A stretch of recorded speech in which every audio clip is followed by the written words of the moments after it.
Yeah, Peter, thank you for that introduction and for really getting me here today for the couple different reschedules. I really am happy to be here. Reschedule at least 3 times. Yep. Totally worth it, though, I promise, yeah. So June 1st of this year is going to mark the 8th anniversary, so the 8th consecutive year that Dolphus, our very first tenant, moved into a home with us. So he's been with us for 8 years of stable housing.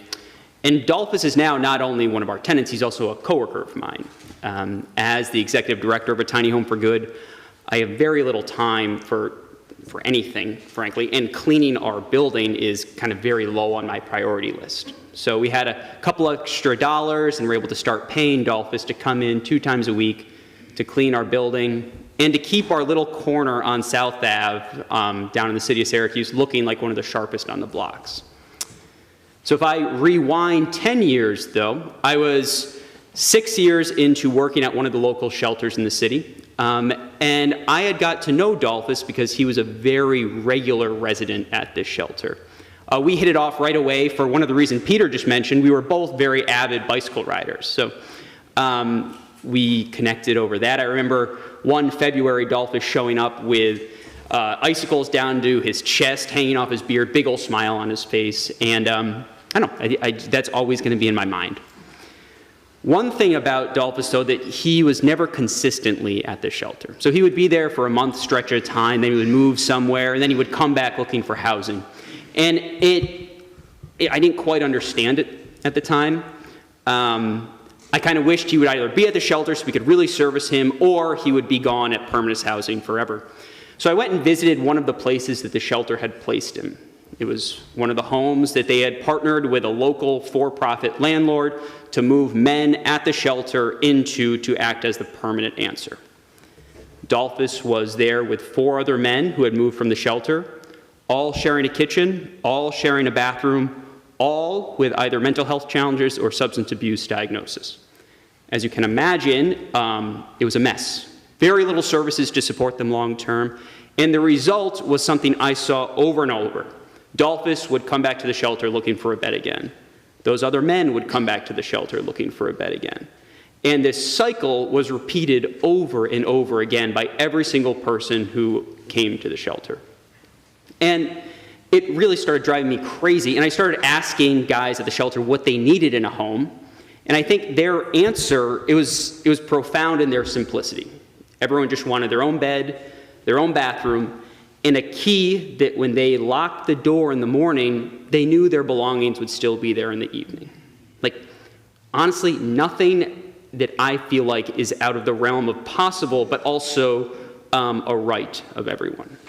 So in 2014, started asking all these different service providers in our community if they'd be interested in starting a housing arm of their organization. An organization, a part of their arm dedicated to building housing that was appropriate for the people at the shelters and also providing long-term services afterwards. And despite almost every provider saying it's a great idea, the risk of taking on something like building homes, managing them long-term, is really something that our not-for-profit community was not capable of taking on. Do incredible work providing emergency services, providing health care, providing feeding programs, but the long-term housing we have left as a community to the private market. And as you might imagine, what the private market would provide someone capable of only paying $500 a month for housing, your mind doesn't have to go too far. So in 2014, we founded a tiny home for good to build something that's totally appropriate for men, now women, now families coming out of the shelter system. And after 2 years of initial fundraising and looking for properties, we finished our first 2 units on a little postage stamp of a lot on the south side of the city, and Dolphus moved in. And since then, millions of stories. But one thing that has continued to happen is that our success has compounded on our successes. Our tenants have stayed with us long term, and opportunities have arisen. Opportunities to build more, opportunities to expand our team. At the end of this year, we will have our 41st unit up and running, rented to individuals who previously had either been in the shelter system or on the streets. And I would say we're squarely in this growth phase of a not-for-profit life cycle where the community recognizes what we're doing as something that's working, that they want to support more of, Opportunities are coming at us from all angles, and I, as the director, need to find the partnerships in which really to best recognize those opportunities smartly and sustainably. So with that, it segues squarely into St. Paul's Episcopal Church downtown. Now, I believe 5 years ago is when this kind of started, that St. Paul's began in what is, my mind, something rather heroic, right? Instead of accepting the realities and limitations of their beautiful, like really beautiful, but tired and enormous space downtown, instead of just understanding that's what it's going to be forever, they decided to imagine what that space that they steward on the corner of Fayette and Montgomery space really could be. And they decided to finally create a space that would align not only with the realities of their congregation today, but also reflect the congregation's foundational sense of mission, right? Of like really using that space as something that's really good for the congregation, but also for the community that exists outside of it. And as you can imagine, this is a massive task, right? This is a huge undertaking with a big old building.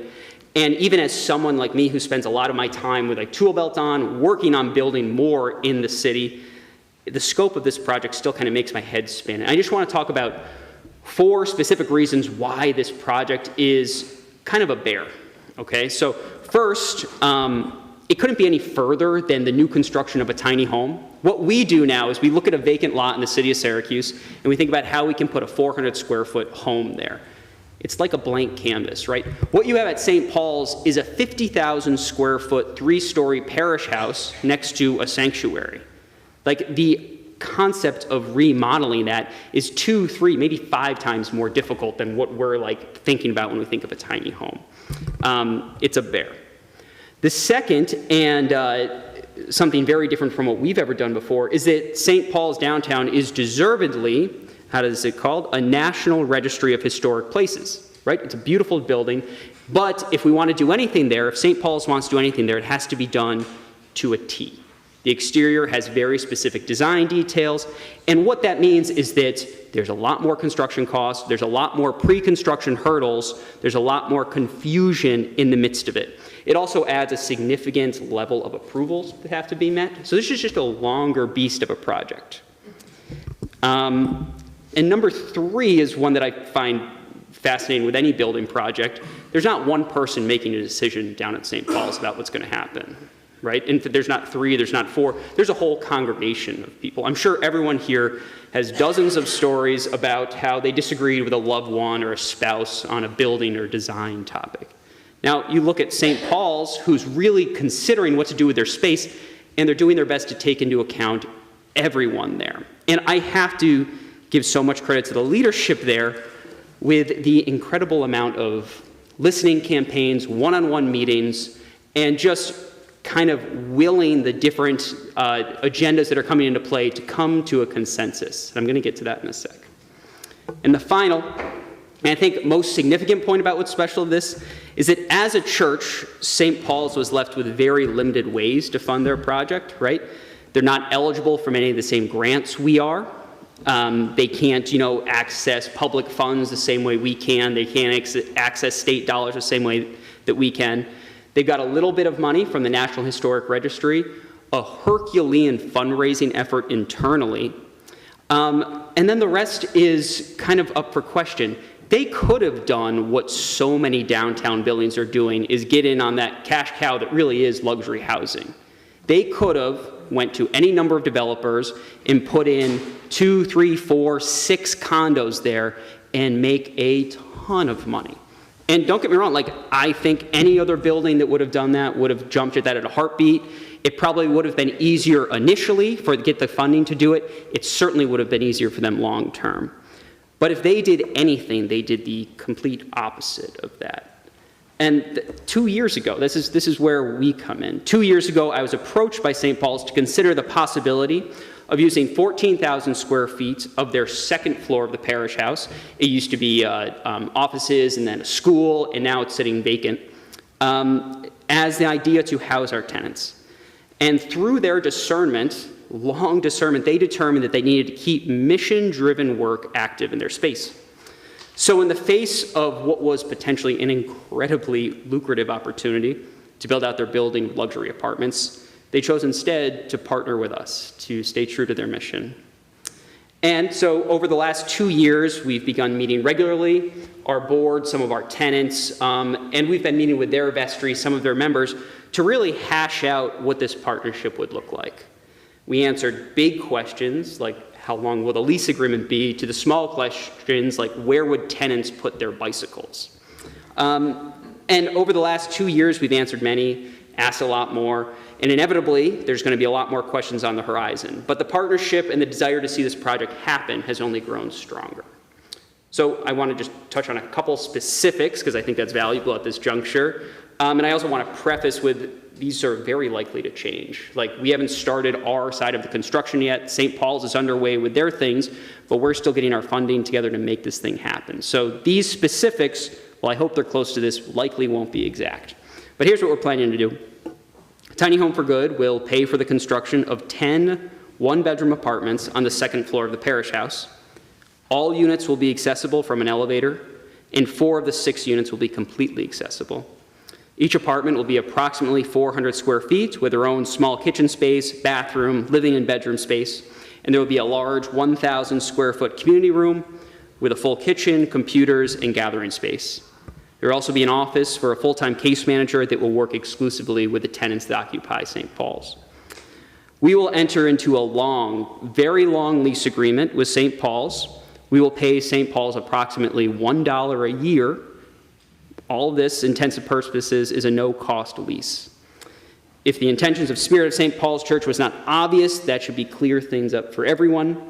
And we'll be responsible for the maintenance of the second floor, the common spaces, and all utilities and costs associated with the second floor apartments. So the intention is to offer these units to tenants who have been with us, with a Tiny Home for Good, for a long time, who would prefer the proximity to downtown, the more accessible units, and who we believe could thrive in an environment with shared hallways and shared entrances, thereby opening up our tiny homes to those facing homelessness who desperately need a model such as a tiny home. This solves 2 things. It ensures that those most in need have access to the model that best suits them, and also makes the long-term management of our St. Paul's space feasible. And finally, Tiny Home for Good staff, tenants, and St. Paul members will meet regularly to discuss the wins and the inevitable tensions that will arise in an arrangement such as this. A member of St. Paul's Vestry will also be joining the board of directors at a Tiny Home for Good. So as we kind of began the conversations with St. Paul, we thought it prudent to look around the country to see if there were any similar projects happening. A still alive, active church offering their space for affordable housing. Well, we found numerous examples of closed churches selling off their land and buildings to not-for-profits. We could find none, 0 examples of what we're undertaking in downtown Syracuse. So besides it being wildly exciting and going to provide 10 new units for individuals facing homelessness, it presents a potential model for not-for-profit and church partnerships in our community and potentially beyond. While the entire St. Paul's congregation should be recognized in their welcoming of our mission to their doors, I need to give a special nod of appreciation to Reverend Philip Major, vestry member Kathy Wolf, and church member Betsy Elkins. Without the 3 of them, this partnership, very well the whole project at St. Paul's may not have been happening. So, 2 more things. My day-to-day is quite chaotic, run between job sites, talk to donors after I get sawdust out of my hair, advocate on behalf of our organization at the city level. The partnership with St. Paul's reminds me of something that I often lose sight of in this work. We all live in a community that does not want to accept homelessness as a part of our society. We live in a community that recognizes there are resources that could be tapped that can actually end homelessness for our city's most vulnerable. St. Paul's has recognized their resource as being this building, this incredible building. I'm not going to pass the hat or anything like that, but I do think it's worth mentioning the numbers in this. Our part of the project is going to cost $1.9 million, give or take. We have got through multiple funding sources, we have a $250,000 short coming to that project goal. Now, I understand the church here is already supporting in some way. If you see it upon your ability to provide a little bit more, it would go a long way in proving that we're a community, Syracuse, Greater Syracuse, Manlius, the community that doesn't accept homelessness as a matter of fact, but rather a problem that can be fixed. So look, I really appreciate the time to be up here today. This is kind of my first time really speaking a lot about our partnership with St. Paul's. And as I was writing this, it just got me even more and more excited for what's to come.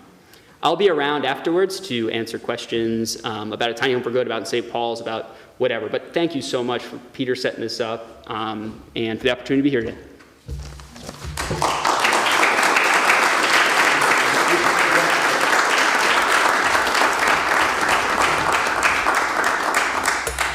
Okay, time for my sermon.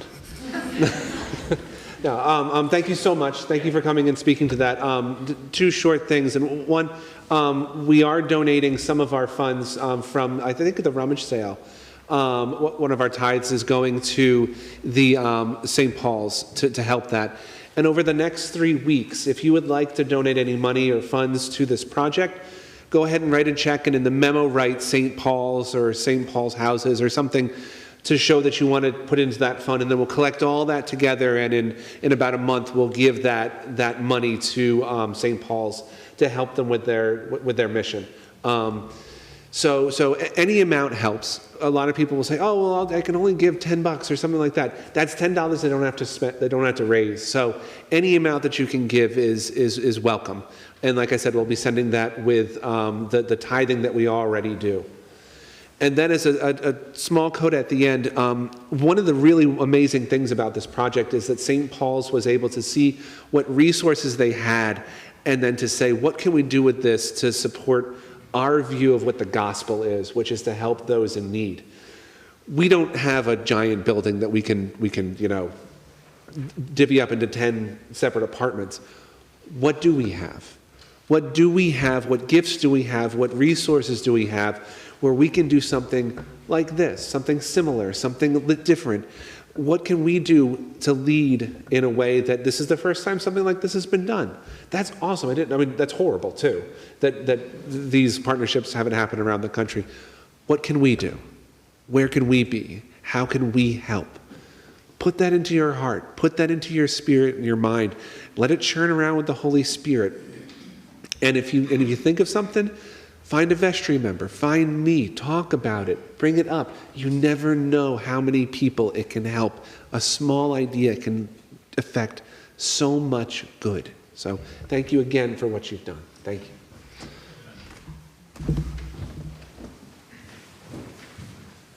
Now please stand and join me in the Nicene Creed.